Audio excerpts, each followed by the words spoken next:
donc sur la croustillante, donc il y a un document qui permet donc de vivre la Ligue 1 de manière la plus intense possible.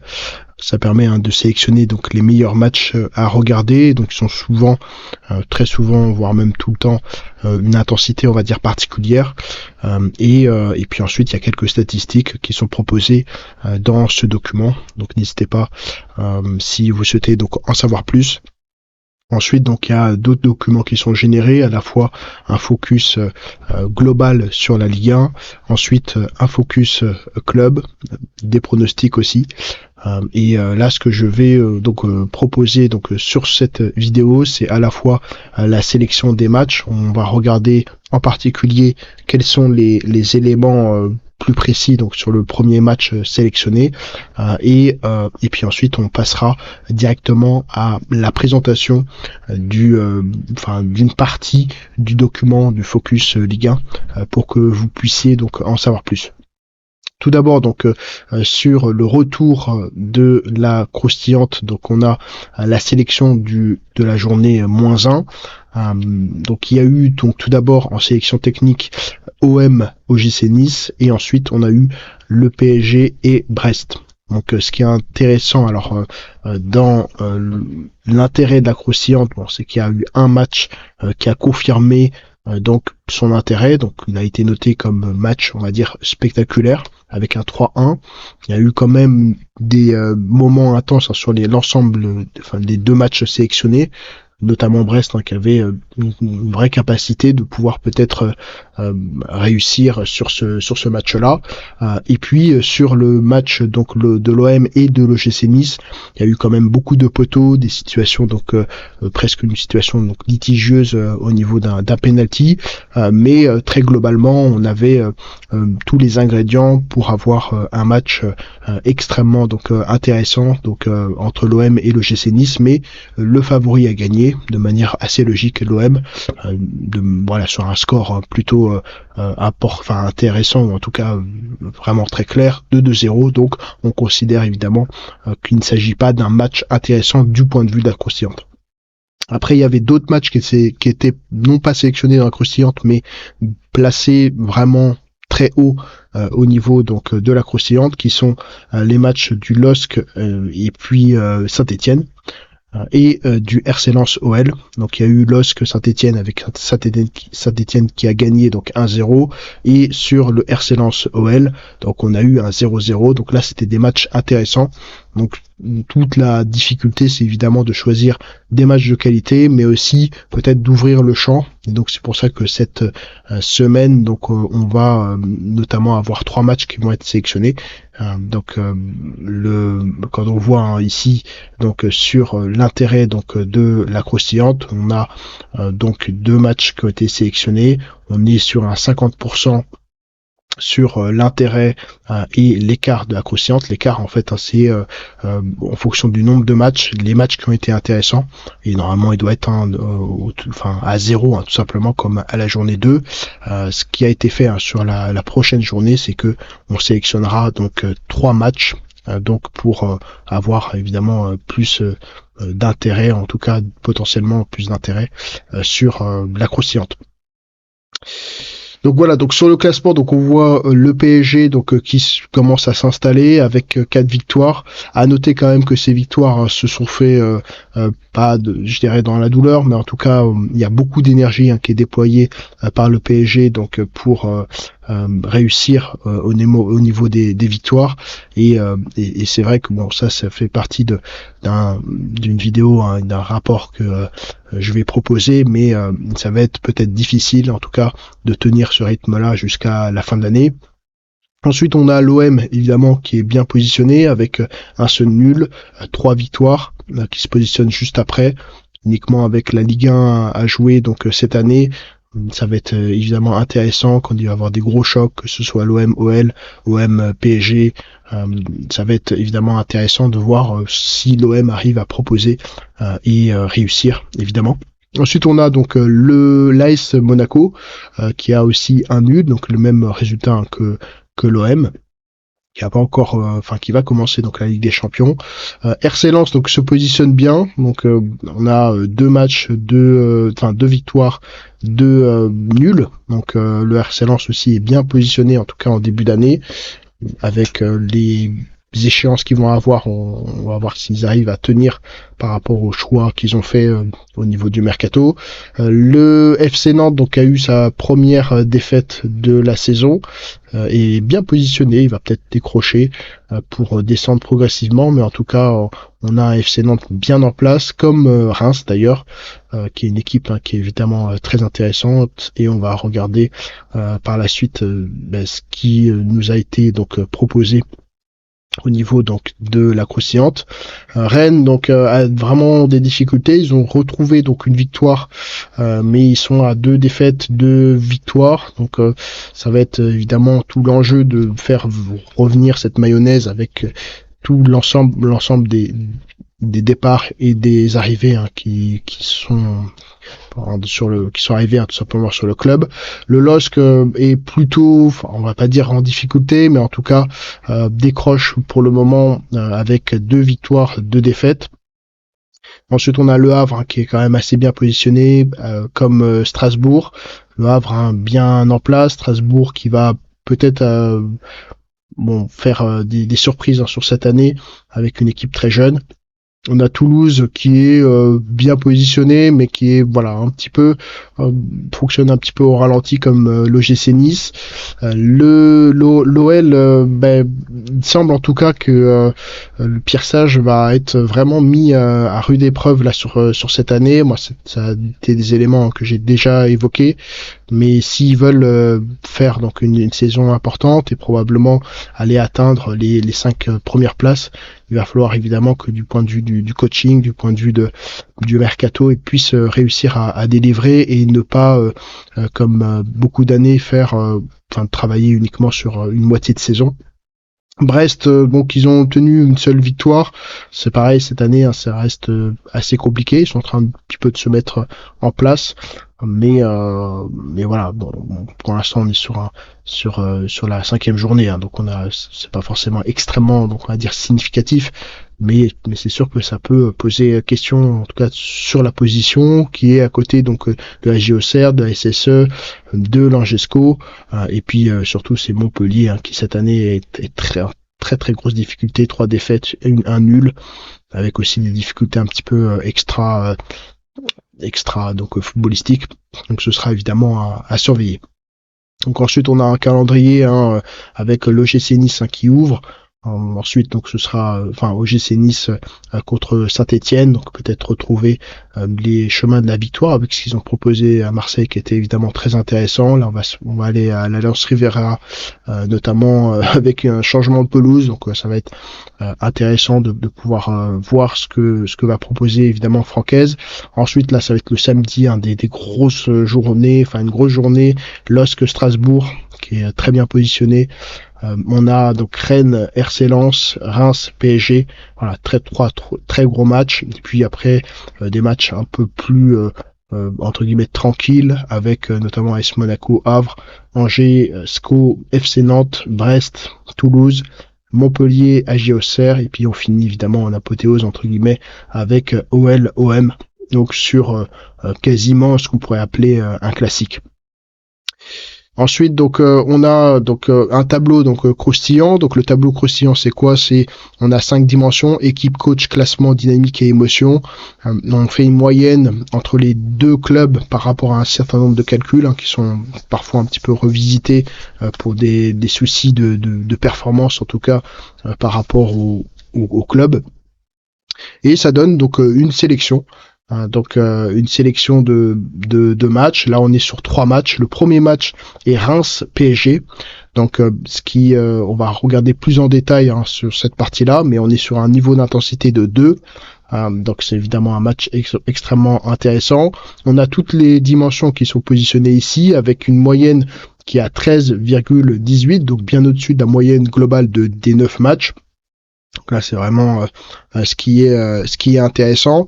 Et si on devait donc retenir un aspect sur lequel il y a vraiment une grosse différence, bon, on pourrait dire qu'il y a à la fois, donc on pourrait dire le classement, mais ce qui est un petit peu logique, avec notamment donc Reims qui est positionné donc en 6e position, et on a le PSG en première position. Mais c'est surtout donc au niveau évidemment de la dynamique des deux clubs. Donc on a notamment 1,09 donc en moyenne, et eux se situent donc à notamment sur la dynamique 2,22 de moyenne. Donc c'est ici, c'est sur la dynamique des deux clubs que c'est évidemment donc très intéressant, puisque évidemment avec deux victoires, un nul, une défaite et 4 victoires, on a une très bonne dynamique sur bon, même si c'est un petit peu moins, mais voilà, une seule défaite pour Reims. Ça veut dire que c'est une équipe qui cette année va être évidemment assez difficile à bouger. Évidemment, il faut regarder par rapport à son calendrier, mais très globalement, on est sur quelque chose qui est assez intéressant, avec un PSG qui a été entre guillemets friable, même s'il a obtenu donc des résultats, donc il est prenable. Niveau d'intensité de 2, ça va être la dynamique qui va être intéressante, donc notamment d'avoir donc deux équipes qui vont se confronter, qui ont pas ou peu perdu, donc ça va donner un match extrêmement intéressant, peut-être quelque chose, donc ça va être peut-être en tout cas un match surprise. Quand on regarde notamment sur la performance en tout cas et les projections du Stade de Reims, bien qu'il n'est pas le même que le PSG, qui est évidemment stable pour le moment, on a quand même une forte croissance vers le podium, en tout cas sur les différents positionnements du Stade de Reims. Donc ça va être évidemment intéressant de regarder ces deux aspects. Ensuite, sur le match numéro 2, donc ah oui, peut-être pour confirmer, donc on a vraiment tous les ingrédients pour qu'il y ait un match extrêmement intéressant à Reims, donc notamment samedi. Ensuite, donc on a donc pour le match 2 donc qui a été sélectionné, match pour le top 3, notamment entre l'OL et l'OM. Vous comprendrez peut-être pourquoi quand je sortirai la vidéo sur les pronostics de fin d'année, mais voilà, c'est vraiment un match, peut-être même un retour de ce qu'on pourrait appeler un classique, même s'il y aura évidemment l'OM PSG qui est, et puis aussi l'OL Paris qui va peut-être être beaucoup plus intéressant et beaucoup plus presque symbolique cette année. Là, c'est vraiment un match avec un niveau d'intensité de 2. Donc, notamment, si on devait prendre un aspect important à regarder qui est nettement supérieur aux autres, c'est celui notamment du niveau de l'équipe. Des deux équipes notamment, on est à 2,21 donc de moyenne sur 3 points, et puis ensuite par rapport à la moyenne qui est 1,64, donc c'est deux grosses équipes qui vont s'affronter. Évidemment au niveau du coach, on est voilà sur la moyenne entre deux Herbies et puis Sage, on est en fait dans la moyenne, on est à 1,30, donc c'est pas un aspect qui va nous intéresser. On est un petit peu au-dessus sur la dynamique, un petit peu aussi au-dessus sur l'aspect, on va dire, émotionnel, mais très globalement, c'est les deux équipes de grosses cylindrées qui vont évidemment être intéressantes à regarder par la suite, avec un niveau d'intensité de 2. Et puis ensuite donc on a Rennes RC Lens, donc pour le troisième match qui est sélectionné donc dans la sélection du chef, avec un niveau d'intensité de 3. On a donc en moyenne donc 10,59 de moyenne. On avait 13,18 donc pour le stade de Reims, le stade de Reims Paris Saint-Germain, donc 13,18 sur 20, 10,81 sur 20 donc pour l'Olympique Lyonnais et l'Olympique de Marseille, et là on est à 10,59, donc quasi 11 sur 20 donc pour le stade rennais et le RC Lens. Et si on devait retenir un aspect donc qui devrait nous intéresser, sur lequel il y a vraiment une grosse différence, c'est aussi donc au niveau de l'équipe, avec 2,20, donc la moyenne est de 1,64, donc deux grosses cylindrées qui vont s'affronter. Il y a aussi donc un niveau supérieur au niveau des deux coachs. Ça va être évidemment intéressant à regarder avec un RC Lens qui a obtenu donc un 0-0, un beau 0-0. Donc ça va être évidemment intéressant. Et puis, comme je vous ai dit, il y a la statistique du jour, la stat du moment, avec notamment la progression donc on a l'ensemble des différents des 9 matchs, on a une moyenne sur cet ensemble-là de ces 9 matchs et on regarde à la moyenne J-1, donc on était sur le bleu, sur la moyenne en elle-même, donc d'aujourd'hui on va dire, elle est en rouge, la moyenne glissante est légèrement en dessous, elle est lissée par rapport à la moyenne et la moyenne J-1, ça nous donne la moyenne glissante. Donc on voit que sur plusieurs dimensions, à la fois sur la note glissante, sur la note globale, donc on a une moyenne donc sur l'ensemble des matchs qui est en augmentation, donc ça c'est plutôt intéressant sur cette journée, on pourra le confirmer ensuite, mais aussi sur 3 aspects, à la fois sur le niveau du coach, la dynamique et l'émotion, et on va pouvoir le voir par la suite, plus précisément avec la présentation donc du document Data Focus Ligue 1. Pour le Data Focus Ligue 1, donc journée 5, donc en fait c'est un document qui permet d'aller de manière plus précise, mais vraiment globalement sur l'ensemble de la Ligue 1, sur un certain nombre d'aspects. Donc le premier indice qui est vraiment le plus important, c'est celui de l'indice d'évolution donc globale. Donc c'est sur la moyenne de l'ensemble des critères, que ce soit au niveau donc de la dimension, du classement coach, équipe et émotion. On regarde comment évolue donc cet indice-là, qui permet en fait d'avoir un niveau global de l'ensemble des clubs de Ligue 1 sur les matchs et sur chacune tout simplement des journées. On voit qu'il y a une repart on repart à la hausse, notamment sur la journée donc 5, notamment donc avec cet indice qui est en augmentation. On va pouvoir le voir de manière plus précise, notamment donc avec de manière, on va dire, brute, l'ensemble des éléments, que ce soit le niveau d'entraîneur, pas le classement sur la journée 5, mais en tout cas la dynamique, l'émotion, le niveau de l'entraîneur et le niveau de l'équipe sont tous à la hausse. Donc on a quand même cette situation, donc jusqu'à la journée probablement 6-7, une situation où on est en augmentation au niveau de l'ensemble de ces indices-là, avec une augmentation très forte liée à la dynamique, mais comme on évalue donc sur 5 matchs la dynamique des clubs, évidemment le temps que les indices se stabilisent, c'est évidemment il y a quand même au moins 5 journées pour que l'indice de la dynamique, donc la dimension de la dynamique, se stabilise. Quand on regarde de manière lissée, on constate évidemment une baisse au niveau donc du niveau du classement, mais ça c'est lié à un nouveau calcul qui prend en compte notamment l'écart type, le goal average.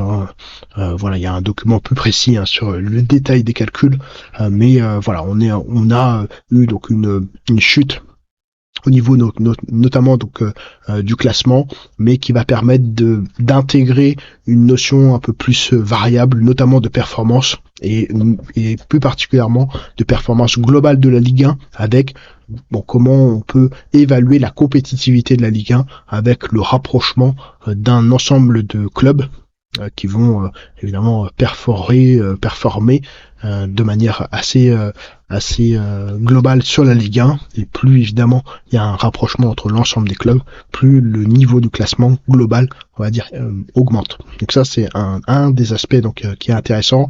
On constate les équipes, le niveau de l'équipe qui est globalement en légère diminution. Quand on regarde de manière glissante, on constate que l'équipe est en augmentation, mais en réalité donc de manière glissante, on a une diminution du niveau d'équipe. Donc, très probablement d'ici quelques journées, on va retourner vers une augmentation, notamment liée aux performances des clubs. Ensuite, donc on a donc les notes globales par rapport au club. Donc on peut constater un certain nombre de notes. Angesco à 2, 14. Donc ça doit être pour. Faudra que je regarde de manière précise, mais bon, on a 8 le GC Nice. On a le PSG donc qui est autour c'est 18 le PSG. chaque journée, hein, évidemment, il y a une évolution au niveau de ces notes. La part aussi des différents clubs dans la note globale. Donc on constate notamment le PSG qui représente 11,4% de l'ensemble des notes, donc en ayant évidemment 18 sur 20. On a 7,8% donc pour le LOSC, l'AS Monaco, etc. Ensuite, donc on a plusieurs aspects, on va pas forcément tous regarder dans le détail, mais on voit qu'il y a une note, enfin les notes globales de match sur cette journée 5 sont en augmentation, donc ça c'est plutôt un aspect qui est intéressant, qui est reconfirmé ici. Ce qui va nous intéresser comme aspect, donc là ça a reconfirmé sur cet aspect-là, c'est à la fois donc le niveau évidemment en augmentation de la dynamique, on en a déjà parlé, et après il y a plusieurs aspects là qui sont pris en compte dans ce tableau général de la dynamique, c'est notamment le nombre de victoires par plus de 2 buts, plus de 1 but, des matchs nuls, des dynamiques, des écarts. On regarde aussi oui c'est ça, c'est les matchs, donc les différences de buts marqués à domicile. Bon voilà, on regarde pas mal d'aspects. On constate qu'il y a une baisse du niveau, notamment de victoires à plus, donc 2 victoires globalement, 2 victoires à plus 2, oui, il y a aussi donc une baisse. Bon voilà, ça c'est un des aspects. Ce qui nous intéresse ici, c'est que très probablement il y aurait dans la tendance, en tout cas, ce qui est constaté ici, une baisse du nombre de matchs nuls. Ça c'est un aspect qui est évidemment intéressant. Donc ça c'est juste simplement donc une tendance, d'un nombre de buts donc potentiellement qui marqués à domicile serait, enfin en tout cas la différence de buts marqués à domicile serait favorable évidemment à celui qui est à domicile. Donc ça c'est un aspect qui est évidemment très très intéressant à regarder. Et puis après bon, on a plein d'autres aspects. Je rentre pas forcément trop dans le détail au niveau de la dynamique, enfin des rapports qu'il pourrait avoir entre les différents clubs. On constate le niveau de l'équipe qui augmente. Alors en glissant, il est légèrement en diminution. Alors quand on regarde de manière on va dire plus près. Le niveau d'entraîneur en augmentation, donc ça c'est plutôt un aspect qui est intéressant. L'évolution donc du classement, on a plein d'aspects. Aussi donc sur l'attractivité donc des matchs de Ligue 1, notamment entre la note minimum qui est ici, qui varie pas trop. La note maximum, par contre, varie beaucoup plus. Et ensuite, on a un écart qui nous permet de dire, bon, bah, est-ce que il y a une attractivité de la Ligue 1 ou pas, par rapport à un écart qui serait assez faible au final. Mais parfois, on peut avoir une autre lecture, notamment en se disant que bah, il y a quelques matchs qui sont intéressants, mais plus en fait l'écart est faible, plus en fait de manière globale il y a une redistribution de l'attractivité des matchs, et plus l'écart donc je dirais est fort, et plus quelques matchs deviennent intéressants. Donc ça c'est un aspect qui nous intéresse évidemment, d'évaluer l'attractivité de la Liga. Donc merci à vous d'avoir regardé donc cette vidéo, et puis on se retrouve bientôt sur de nouvelles vidéos, et notamment une vidéo donc de pronostic sur la journée 5.